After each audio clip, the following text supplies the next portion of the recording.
nakapalit na ba ang tanan o pangpaswerte karong Chinese New Year?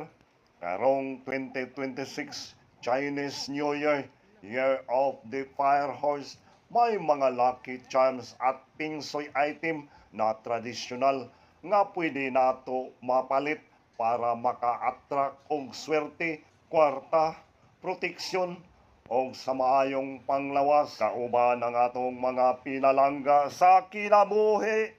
Ake, ato sa hisgutan ang lucky item.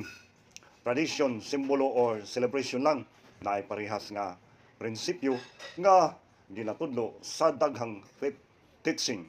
Buhata ang imong party og isalig ang resulta sa Ginoo. So bisan mag Chinese New Year tradisyon ka o dili, ang mas importante gihapon limpyo ang intensyon, paningkamot nga honest, pagampo o pagpasalamat.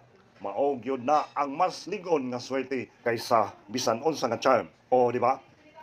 Oo, sakto gyud na para sa daghang tao labi na diri sa Pilipinas. Ang Ginoo gyapon ang pinaka makagagahom og ang tinuod nga source sa panalangin.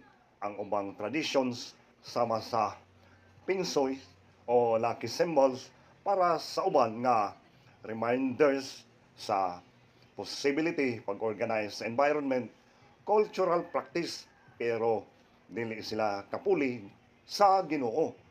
Pwede gani nimo tan-awon ingon ani ang balance. Ang Ginoo naghatag og grasya, guidance og oportunidad. Kitang mga tao sipag og diskarte ang atong part sa pagpaningkamot. Happy Chinese New Year mga idol!